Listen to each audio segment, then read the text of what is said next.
जैसे कि बरसातों का सीज़न स्टार्ट हो गया है और सबको ये जो बरसातों का सीज़न होता है बहुत ही अच्छा लगता है बिकॉज़ इंडिया में बहुत ज़्यादा गर्मी पड़ती है और जब बारिश स्टार्ट होती है तो थोड़ा-सा उन्हें गर्मी से रिलीफ़ मिलता है।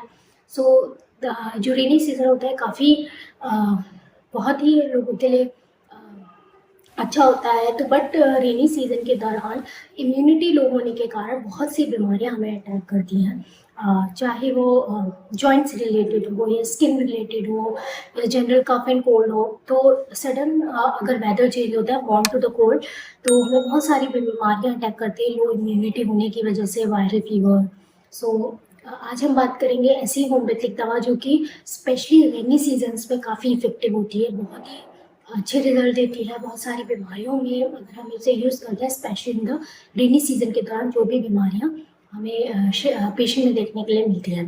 तो चलिए शुरू करते हैं। आज का टॉपिक रहेगा हमारा मेडिसिन के बारे में हम जानेंगे, क्या-क्या इसकी इंडिकेशन होती है, किस तरीके से ये डिफरेंट मेडिकल कंडीशंस में यूज़फुल होती है। चलिए शुरू करते हैं। सो डेल्टामारा एक ऐसी होम्योपैथिक दवा है जो कि बहुत ही इफ़ेक्टिव होती है बरसातों के सीज़न में होने वाली कंप्लेंट्स में। अगर इस बीमारी दवाई की अगर हम बात करें, स्पेशली इसका जो स्पेयर अराउंड होता है कि ये स्पेशली रेनी सीज़न में जितनी भी कंडीशंस हमारी बॉस होती हैं मेडिकल या फिर कोई भी कंप्लेंट होती है, बारिशों में पड़ जाती हैं। जैसे कि बहुत सारे जो बुज़ुर्ग लोग आते हैं कि हमारा जो जॉइंट पेन है, चाहे वो गाउट हो, रिमेटोइड आर्थराइटिस के पेशेंट, ऑस्टियोआर्थराइटिस के पेशेंट हो, जैसे ही बारिश का सीज़न आता है तो हमारी ये कंप्लेंट बढ़ जाती है। गर्मियों में और सर्दियों में आराम रहता है बट स्पेशली इन द जब भी रेनी सीज़न स्टार्ट होता है sudden warm to the cold तो हमारी ये दिक्कत बढ़ जाती है। तो इन कंडीशन में अगर हम डल्कामारा इन पेशेंट्स में यूज़ कर दें तो बहुत अच्छा रिलीफ देती है।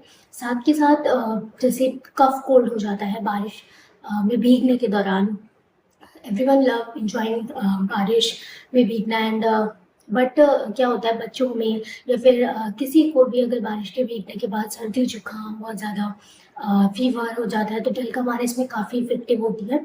मेडिसिन की इंडिकेशन है specially was after the cold, specially from warm to the cold. Sudden एकदम से गर्मी थी और आप बारिश में नहा लिए and your body temperature lower down and you feel cold, so that change from warm to the cold, Dulcamara is effective when you have a viral fever or flu।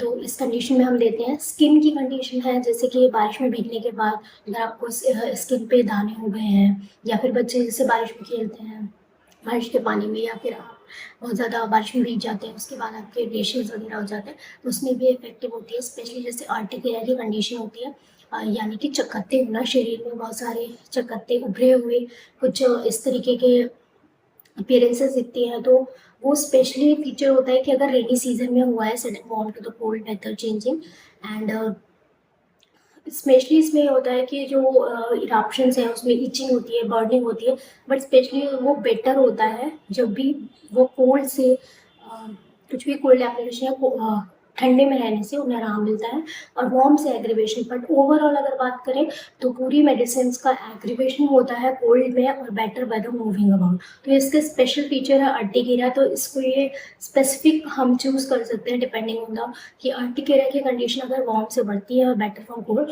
तो यहाँ ये है मेडिसिन काफ़ी। अगर बच्चों की बात करें तो बच्चों में बरसातों के सीज़न में जैसे कैट्रल इज्यूरिया की कंडीशन हो जाती है। अगर इसे डिफाइन करें तो आप ऐसे समझ सकते हैं जिस तरीके से सर्दी जुकाम हो जाता है there is discharges from the nose, कुछ वाइट कलर के डिस्चार्जेस, हमारा थिक डिस्चार्जेस वगैरह निकलते हैं। तो उसी तरीके से पेशाब की नली में सूजन होने के कारण, ठंड लगने के कारण, तो वहाँ पर बच्चे को पेशाब में देखा जाता है कि वाइट डिस्चार्जेस हो गए हैं या पेशाब रुक-रुक के आ रहा है या इनवॉलंटरी आ रहा है या बेड वेटिंग की कंडीशन होती है कि रात में सोते-सोते पेशाब कर रहा है जब से सीजन वाला मौसम स्टार्ट हुआ है। तो ये कंडीशन अगर है तो डल्कामारा वहाँ पे काफ़ी इफ़ेक्टिव होती है। और जो लोग डैम्प एरिया में रहते हैं, जो सीलन वाली जगहों पे रहते हैं, जैसे कि जो मिल्क डेयरी डेयरी होती है जहाँ पे दूध का व्यापार होता है या दूध का प्रोडक्शन होता है, मिल्क प्रोडक्शन, डैम्प एरिया में रहते हैं, सीलन वाली जगहों में, ग्राउंड फ्लोर्स पे रहते हैं, तो उनको देखा जाता है कि डैम्प की कंडीशन में जो है उनको कोई ना कोई स्किन कंप्लेंट या फिर सांस लेने में दिक्कत, सर्दी जुकाम या कोई भी दिक्कत जो डैम्प एरिया में रहने से अगर उन्हें आती है सिम्टम इस तरीके के जैसे कि स्किन कंप्लेंट हो गया या फिर कोई भी सांस से रिलेटेड दिक्कत है तो डैम्प एरिया में रहने से है, तो वहाँ हम पे अगर डंका मारा देते हैं पेशेंट को, इन एक्यूट केसेस में भी दे सकते हैं अगर कुछ दिन से दिक्कत है, या फिर क्रोनिक केसेस में भी पेशेंट की दिक्कत में हम देते हैं। और स्पेशली पेशेंट को बोलते हैं कि आप डैम्प एरिया में जो है इस जो लोकेशन है उसे अवॉइड करिए, क्योंकि उससे आपको दिक्कत हो रही है, you have that type of complaint. तो कॉज रिमूव करना बहुत ज़रूरी है, ये नहीं है सिर्फ मेडिसिन से इफेक्टिव रहती है, बट हाँ मेडिसिन से आप अपने जो सिम्टम है उसमें आराम पा सकते हैं, and you have to remove the cause. तो ये डंका मारा इस तरीके की मेडिसिन बहुत इफेक्टिव होती है इन सारे कंडीशंस में। साथ के साथ जो वार्ड्स होते हैं, वार्ड्स की कंडीशन में भी अगर आपके बैक ऑफ द हेड्स पे वार्ड्स लेके जाते हैं तो वहाँ पर भी ये इफेक्टिव होती है, देखा जाता है इसका रिजल्ट वार्ड्स की कंडीशन में डंका मारा हम पेशेंट में देते हैं और काफ़ी अच्छा रिजल्ट देखने को मिलता है।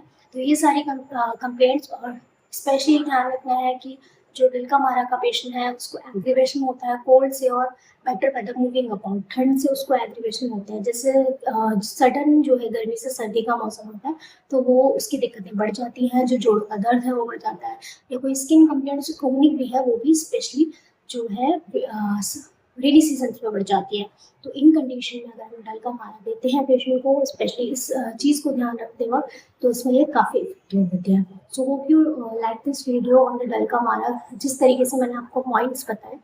एंड अगर बात करें डोजेस की, डोजेस आप एक्यूट कंडीशंस के लिए आप अपने घर में 30 पोटेंसी रख सकते हैं, and you have to repeat 2 to 3 drops जो है आप रिपीट कर सकते हैं every 3 hour to the 2 or 3 times.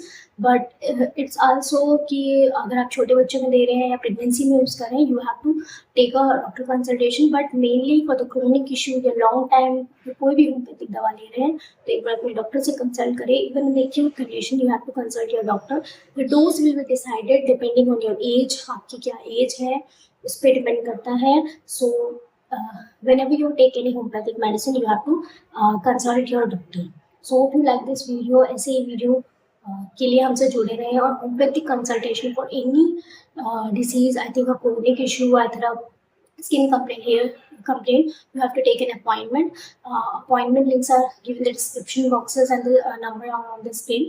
So ऐसे ही हमसे होम्योपैथिक रिलेटेड जानकारियों के लिए जुड़े रहें और हमारे चैनल को सब्सक्राइब करें, और स्टे सेफ, स्टे हेल्थी, और होम्योपैथी से अपने जो हेल्थ है उसका ध्यान रखें, और साथ के साथ अपना रेगुलर जो है हेल्थी रूटीन अपनाएं।